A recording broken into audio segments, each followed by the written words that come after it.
Hello friend, रज़ा आईएसपीसी centre पर आप लोगों का स्वागत है। तो चलिए आप लोगों के बीच एक और नई वीडियो लेकर के मैं उपस्थित हुआ हूँ। जो मेरा घटना चक्र पुनर्वलोकन का सीरीज़ चल रहा था इंडियन ज्योग्राफी का, उसी में हम आज नेक्स्ट वीडियो लेकर के आया हूँ। आज का मेरा जो टॉपिक है उसका नाम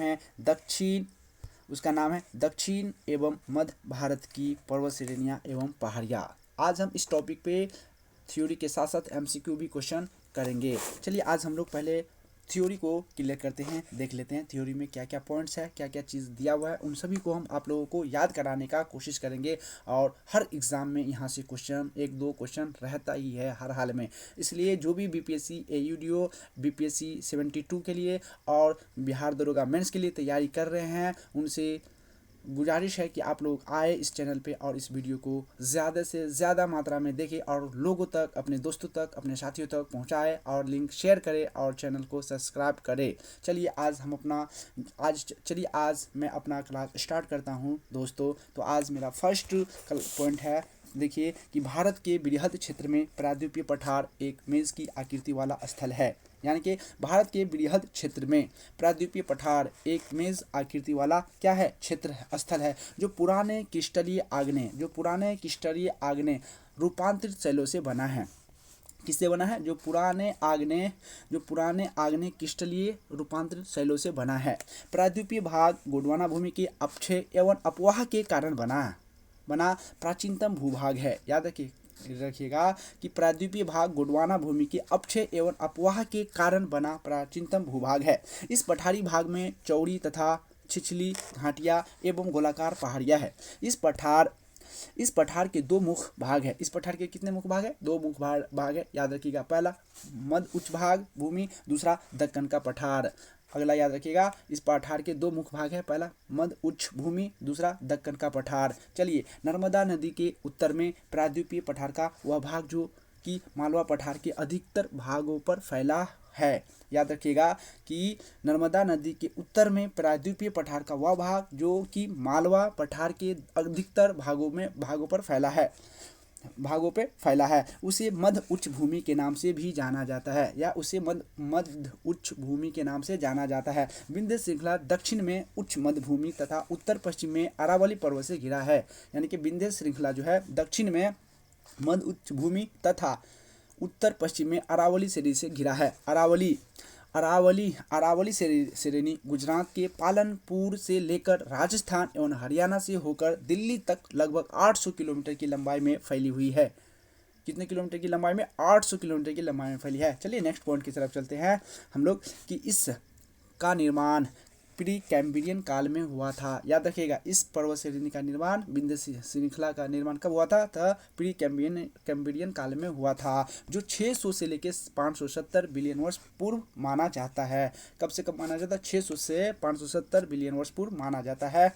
यह भारत की प्राचीनतम पर्वत श्रृंखला है। याद रखिएगा, यह भारत की कैसी श्रृंखला है? प्राचीनतम पर्वत श्रृंखला है, जबकि विश्व की सबसे प्राचीन पर्वत श्रृंखलाओं में से एक है। जबकि विश्व की सबसे प्राचीनतम पर्वत श्रृंखलाओं में से क्या है? एक है। इसी तरह इसकी सर्वोच्च चोटी का नाम क्या है? तो गुरु शिखर है, जिसकी ऊंचाई कुल कितनी है? 1722 मीटर है। याद रखिएगा, अरावली अवशिष्ट पर्वत का उदाहरण है। याद रखिएगा, अरावली किस पर्वत का उदाहरण है? तो अवशिष्ट पर्वत का उदाहरण है, सब याद रखिएगा।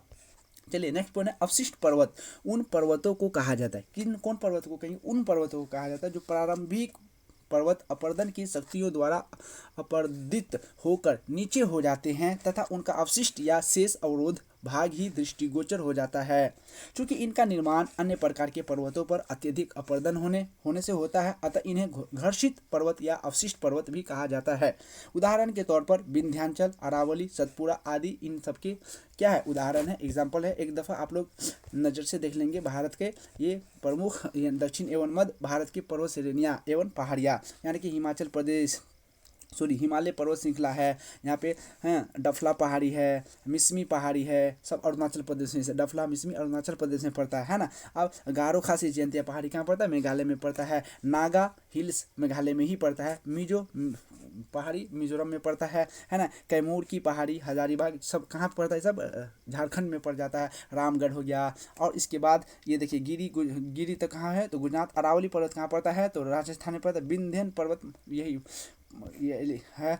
डोडा बेटा कर्नाटक केरला के यहाँ पड़ता है, नीलगिरी केरल में पड़ जाता है, अन्नामलाई केरल में पड़ता है, नीलगिरी कर्नाटक में पड़ता है, और कार्डेमम की पहाड़ी तमिलनाडु में पड़ता है, शिवराय की पहाड़ी तमिलनाडु में पड़ेगा। चलिए इस तरह आप सारे पहाड़ी को आप लोग एक दफ़ा गो थ्रू हो जाएंगे। चलिए हम लोग नेक्स्ट पॉइंट की तरफ चलते हैं। अगला पॉइंट है कि सतपुरा श्रेणी, यानी कि सतपुरा श्रेणी दक्कन पठार का भाग है। सतपुरा श्रेणी किसका भाग है तो पूछेगा तो आप जवाब देंगे दक्कन का पठार का भाग है। इनका विस्तार कहाँ कहाँ है तो इनका विस्तार गुजरात में है, महाराष्ट्र में, मध्य प्रदेश और छत्तीसगढ़, इन राज्यों में सतपुरा श्रेणी का क्या है विस्तार है। इन श्रेणियों के उत्तरी भाग पर नर्मदा नदी और दक्षिणी भाग पर ताप्ती नदी बहती है। याद रखिएगा कि सतपुरा श्रेणी के उत्तरी भाग पर कौन सा नदी, नर्मदा, और दक्षिणी भाग पर ताप्ती नदी बहती है। अगला पॉइंट है सतपुरा श्रेणियों इन दोनों नदियों के मध्य में स्थित है। याद रखिएगा सतपुरा श्रेणी नर्मदा और ताप्ती के मध्य में स्थित है। अगला पॉइंट है धूपगढ़ चोटी सतपुरा श्रेणी की सबसे ऊंची चोटी है। याद रखिएगा धूपगढ़ चोटी सतपुरा श्रेणी की क्या है, सबसे ऊंची चोटी है। यह पंचमढ़ी में स्थित है। यह किस में स्थित है, पंचमढ़ी में स्थित है।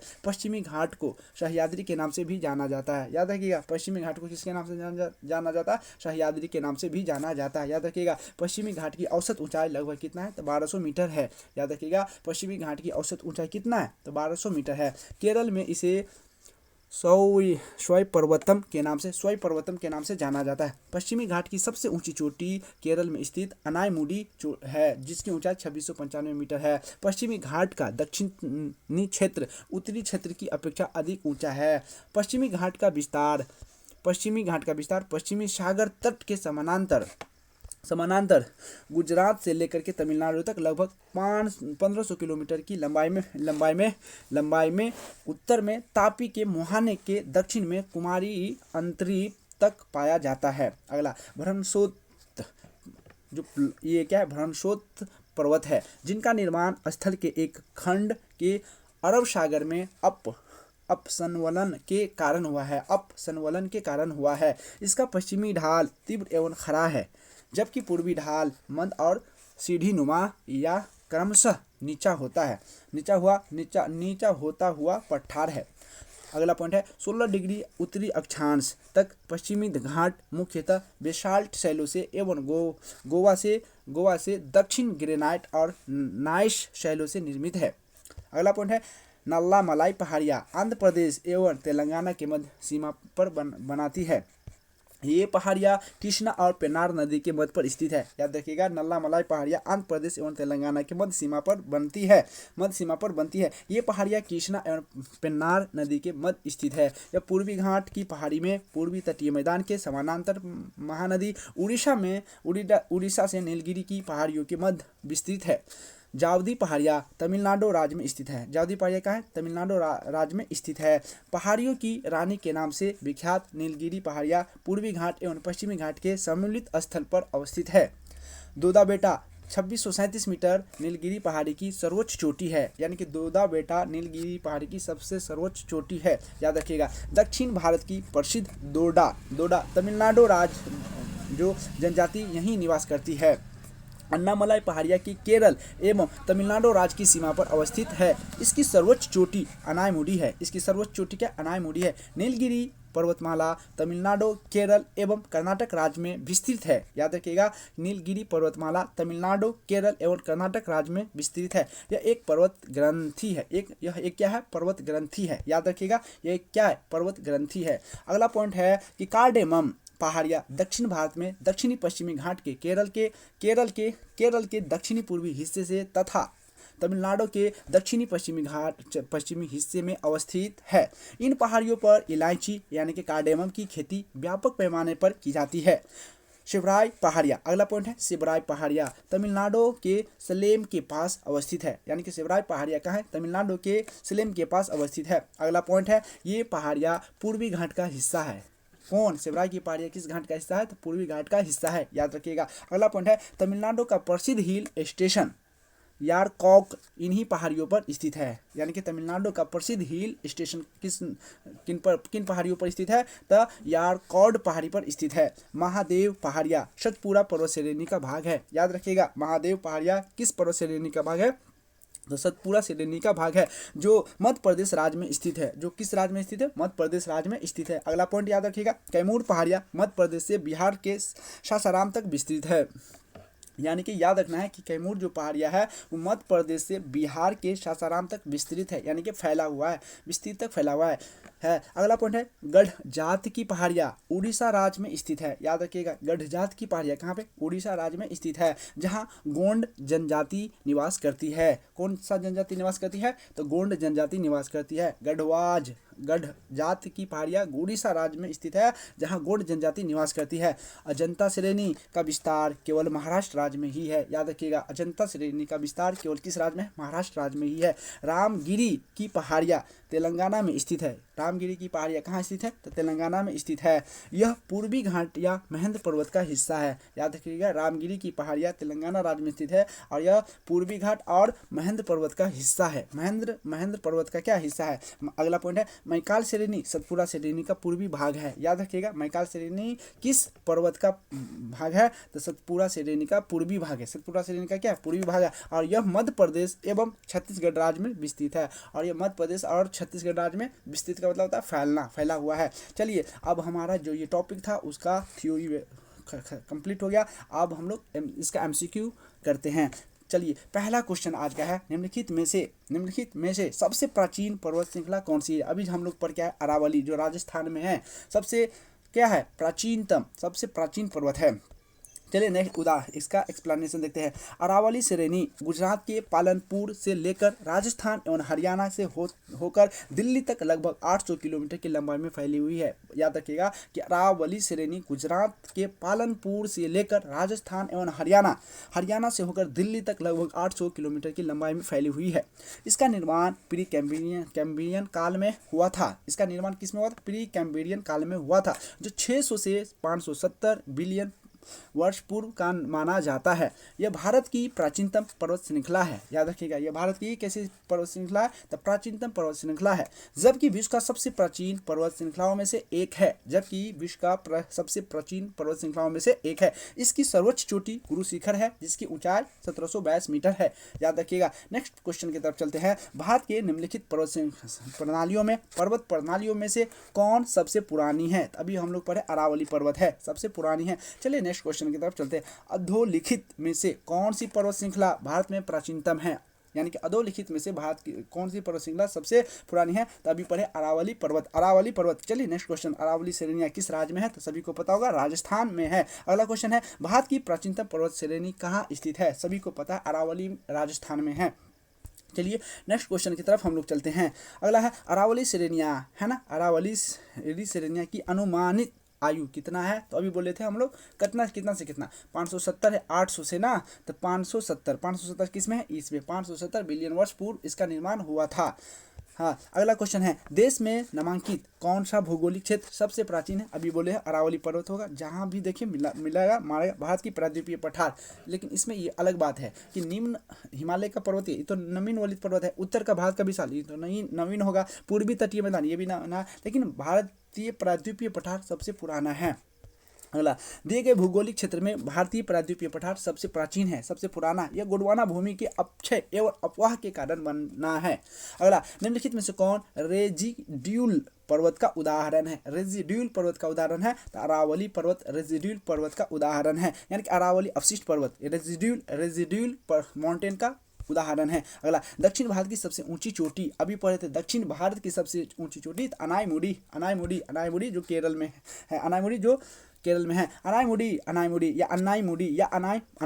दक्षिण भारत का प्रायद्वीपीय भारत की सर्वोच्च पर्वत चोटी है। इसकी ऊंचाई 2695 मीटर है। यह केरल में स्थित है, यह चोटी पश्चिमी घाट पर्वत का भाग भी है। अगला क्वेश्चन, निम्नलिखित में से दक्षिण भारत की सबसे ऊंची चोटी कौन सी है? तो याद रखिएगा अनाईमुडी है। दक्षिण भारत की सबसे ऊंची चोटी कौन है? दक्षिण भारत की अनाईमुडी है। भारतीय प्रायद्वीप की सबसे ऊंची चोटी कौन है? अनाईमुडी है। नर्मदा एवं तापी नदी के मध्य स्थित है।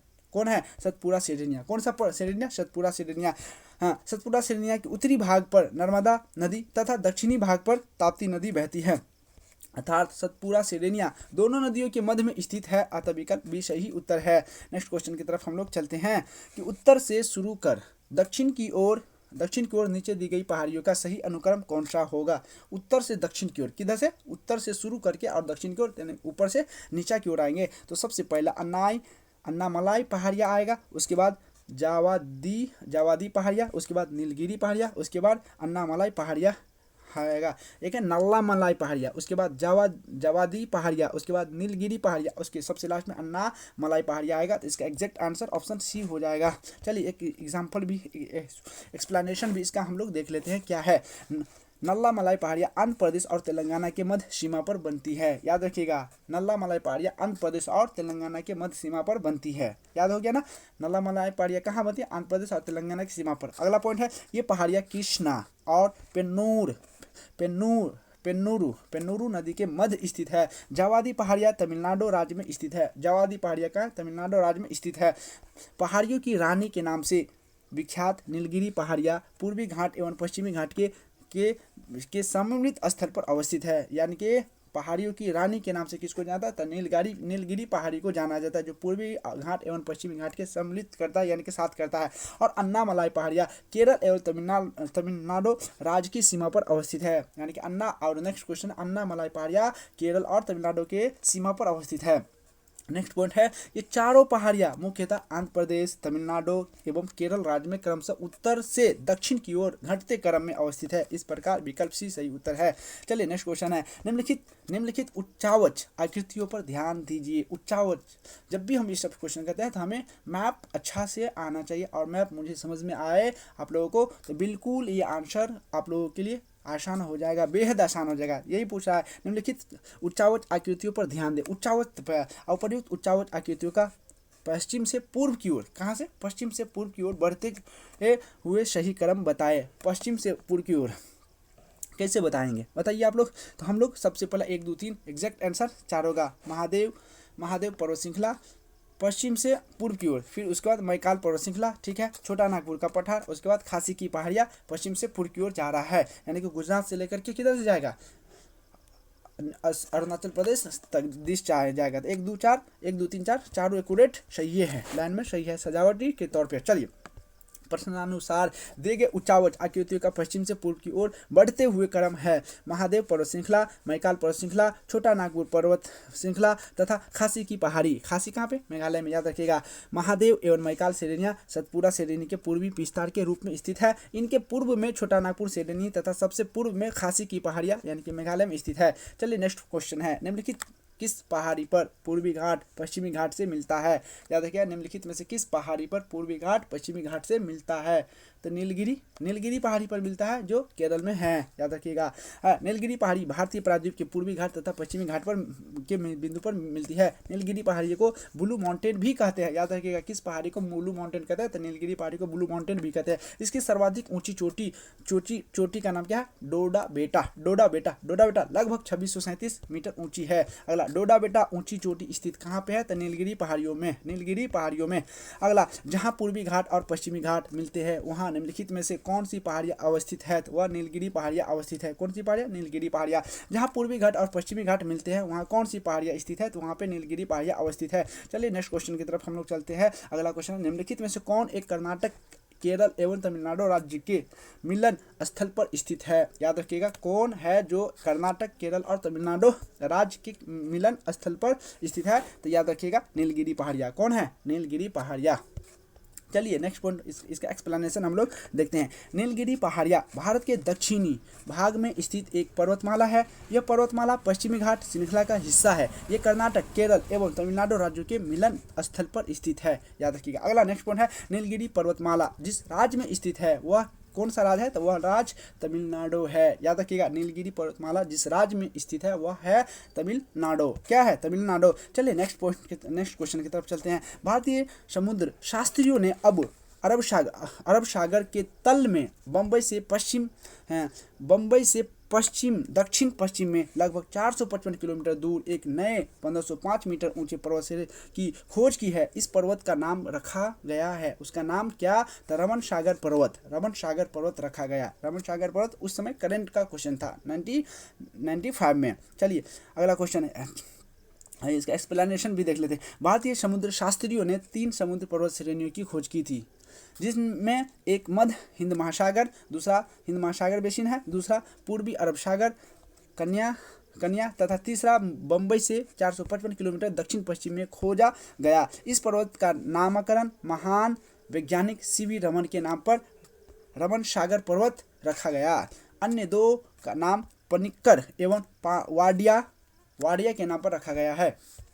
चलिए नेक्स्ट क्वेश्चन के तरफ हम लोग चलते हैं। निम्नलिखित कथनों में से कौन सा सही नहीं है, कौन सा स्टेटमेंट सही नहीं है? तो पहला ही पॉइंट देखिए, पहला ही पॉइंट बोला है पश्चिमी घाट उत्तरी क्षेत्र में अपेक्षाकृत अधिक ऊंचा है। बिल्कुल गलत है।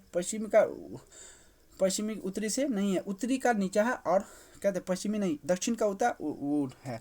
तो पहला है पश्चिमी घाट में अनायमुड़ी सबसे ऊंची चोटी है। बिल्कुल बात सही है। ताप्ती नदी सतपुरा के दक्षिण में स्थित है। बिल्कुल है। नर्मदा उत्तरी पर है, ये भी बात सही है। बताए थे हम, देखे थे हम लोग। नर्मदा नदी तथा ताप्ती नदी घाटियाँ पुरानी रिफ्ट घाटियाँ मानी जाती है, ये भी बात सही है। तो इसका एग्जैक्ट आंसर एक होगा जो गलत है, जो क्या है गलत है, क्या है गलत है। अगला एक्सप्लेनेशन दिखा देते हैं हम आप लोगों को। पश्चिमी घाट की ऊंचाई उत्तर से दक्षिण की बढ़ती जाती है। याद रखिएगा, पश्चिमी घाट की ऊंचाई उत्तर से दक्षिण जितना जाएंगे उतना वो बढ़ता जाता है और इसकी सबसे ऊंची चोटी केरल में स्थित है, जिसका नाम अनायमुड़ी है, 2695 मीटर है। याद रखिएगा, जो दक्षिण क्षेत्र में स्थित है। अतः कथन भी सत्य है।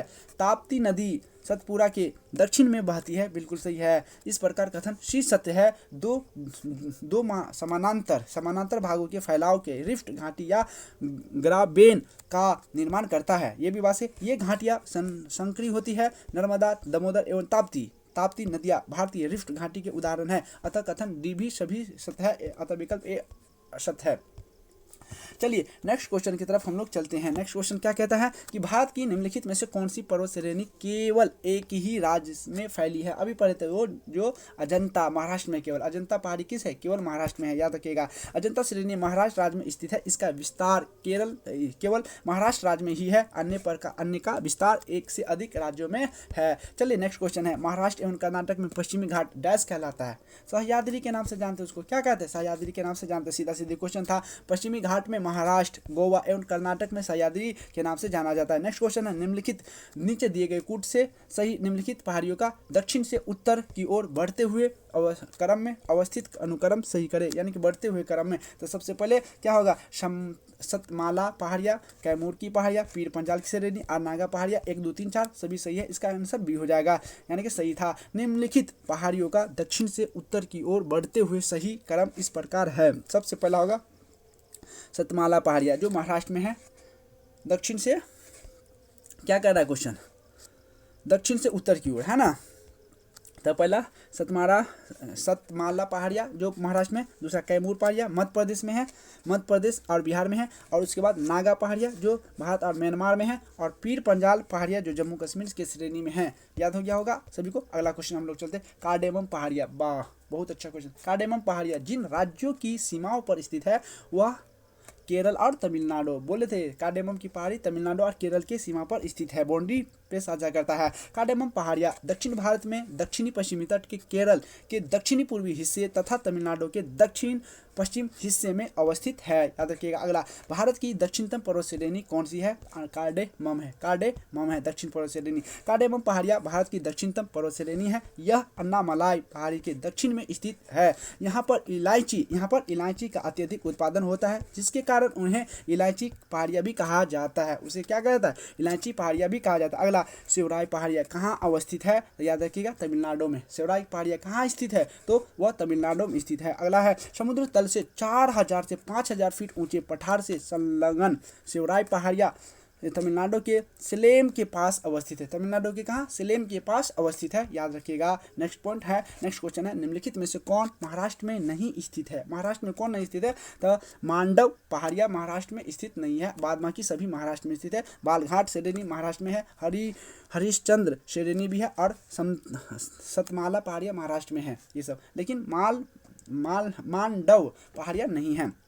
देखिए एक्सप्लेनेशन, बालघाट श्रेणी, हरिश्चंद्र श्रेणी तथा सतमाला पहाड़ियाँ महाराष्ट्र में फैली है, जबकि मांडव मांडव पहाड़ियाँ गुजरात राज्य में विस्तृत है। याद है क्या, निम्नलिखित में से कौन सा युग्म सही सुलेमित नहीं है? तो गढ़वाल पहाड़ियाँ अभी पर है गुजरात उड़ीसा में, बिल्कुल सही है। मांडव पहाड़ियाँ अभी पर है महाराष्ट्र में, नहीं गुजरात में है। ऑप्शन बी गलत है, गुजरात में। मांडव पहाड़ियाँ कहाँ है? गुजरात में, अभी पर है, ना कि महाराष्ट्र में। नल्ला मलाई पहाड़ियाँ आंध्र प्रदेश सही है। सेवराई की पहाड़ियाँ कहाँ है? तमिलनाडु में है, ये भी बात सही है। तो एग्जैक्ट आंसर इसका रॉन्ग हो गया बी। बाद बाकी ए भी सही है, सी भी सही है, डी भी सही है, तो इसका एग्जैक्ट क्या होगा? बी आंसर हो जाएगा। चलिए आप लोग नेक्स्ट क्वेश्चन की तरफ चलते हैं हम लोग। चलिए एक्सप्लेनेशन आप देख लीजिए उसका, वहीं पे हो गया। निम्नलिखित युग्मों पर विचार कीजिए। विचार करना है पहाड़ी और क्षेत्र, कौन पहाड़ी किस क्षेत्र में है यही देखना है। कार्डेमम पहाड़ी अभी पढ़े हम लोग, कार्डेमम की पहाड़ी किस उपयुक्त में से कौन सही सुलेमित है? ये पूछ रहा है कौन सही सुलेमित है, ये नहीं कहा है। कार्डेमम पहाड़ी कोरोमंडल तट पर, बिल्कुल गलत है, नहीं कोरोमंडल तट पर कार्डेमम की पहाड़ी नहीं है।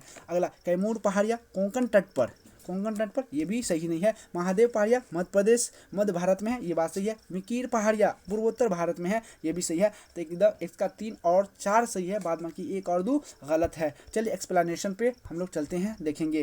कार्डेमम पहाड़ियाँ केरल के दक्षिण पूर्व तथा तमिलनाडु के दक्षिण पश्चिम भागों के बीच में स्थित है। यानी कि कार्डेमम की जो पहाड़ी है वह कोरोमंडल तट पर नहीं है, तो ये कहाँ पर स्थित है? तो याद रखिएगा केरल के दक्षिण पूर्व तथा तमिलनाडु के दक्षिण पश्चिम भागों में बीच में स्थित है। जबकि कोरोमंडल तट भारत की दक्षिण पूर्वी तट रेखा को दिया गया नाम है। हाँ, जबकि याद रखिए, जबकि कोरोमंडल जो तट है भारत की दक्षिण पूर्वी तट रेखा को दिया गया नाम है। कैमूर पहाड़ियाँ मध्य प्रदेश में बिहार तक विस्तृत है। कैमूर पहाड़ियाँ कहाँ है? कैमूर पहाड़ियाँ बिहार में, न कि कोंकण तट तक। याद रखिएगा कैमूर पहाड़ियाँ, बोलते हैं ना, अगला पॉइंट है कैमूर पहाड़ियाँ मध्य प्रदेश के बिहार तक विस्तृत है। जबकि कोंकण तट भारत के दक्षिण पश्चिम तट यानी कि महाराष्ट्र व गोवा रेखा को दिया गया नाम है। यानी कि कोंकण तट जो है दक्षिण पश्चिम तट महाराष्ट्र में व गोवा को दिया गया क्या है? एक नाम है। महादेव पहाड़ियाँ मध्य प्रदेश में और मिकिर पहाड़ियाँ पूर्वोत्तर भारत के असम में स्थित है। इस प्रकार सी सही उत्तर है। सी सही उत्तर। इस प्रकार इसका आंसर क्या होगा? सी सही है, यानी कि ऑप्शन 3 और 4 स्टेटमेंट सही है, 1-2 गलत है। महादेव पहाड़ियाँ भाग है किसका? तो सतपुड़ा का। याद रखिएगा ऑप्शन ए इसका आंसर होगा, सतपुड़ा का भाग है। महादेव पहाड़ियाँ सतपुड़ा पर्वत श्रेणी का विस्तार है। नेक्स्ट क्वेश्चन है, धूपगढ़ चोटी स्थित है। धूपगढ़ चोटी कहाँ पे स्थित है? सतपुड़ा रेंज में। किसमें? सतपुड़ा रेंज में। याद है धूपगढ़ चोटी की ऊंचाई 1330 मीटर है, जो सतपुड़ा श्रेणी की सबसे ऊंची चोटी है। यह पंचमढ़ी में स्थित है। यह कहाँ पे स्थित है? पंचमढ़ी मध्य प्रदेश में स्थित है। याद रखिएगा रामगिरी की पहाड़ियाँ इस पर्वत श्रृंखला का भाग है। किस पर्वत श्रृंखला का भाग है? तो इसका आंसर स्टार बना है आयोग छत्तीसगढ़ PCS प्री 2015 में पूछा गया। यानी कि इनमें से कोई इसका आंसर नहीं होगा, न विंध्याचल होगा, न सतपुड़ा, न मैकाल, न सह्याद्री, यानी कि आंसर कोई नहीं होगा। चलिए रामगिरी की पहाड़ियाँ तेलंगाना में स्थित है। कहाँ पे स्थित है? तेलंगाना। जबकि किसी भी ऑप्शन में तेलंगाना है, तो इसका आंसर स्टार है, गलत क्वेश्चन हो चुका है। यह पूर्वी घाट या महेंद्र पर्वत का हिस्सा है। यह पूर्वी घाट या महेंद्र पर्वत का क्या हिस्सा है? इसके अतिरिक्त रामगिरी यानी कि रामगढ़ की पहाड़ियाँ छत्तीसगढ़ के मैकाल श्रेणी में भी स्थित है। इसके अलावे छत्तीसगढ़ में के मैकाल श्रेणी में भी स्थित है, जो भी यहाँ पे आंसर में नहीं दिया गया है, नए श्रेणी में स्थित है। चूंकि मैकाल का श्रेणी सतपुड़ा श्रेणी का पूर्वी भाग है, इसलिए इसका उत्तर बी, सी तथा ई तीनों ही हो सकता है। छत्तीसगढ़ लोक सेवा आयोग द्वारा जारी संशोधन उत्तर प्रदेश में इसका प्रश्न बी दिया गया था, जो कि त्रुटिपूर्ण है। अगला नेक्स्ट क्वेश्चन है, चलिए पारसनाथ पहाड़ी की ऊंचाई क्या है? पारसनाथ पहाड़ी की ऊंचाई 1365 मीटर है। याद रखिएगा पारसनाथ पहाड़ी की ऊंचाई कितना है? 1365 मीटर है। यानी कि पारसनाथ पहाड़ी कहाँ पे है? तो झारखंड राज्य के गिरिडीह जिले में स्थित है।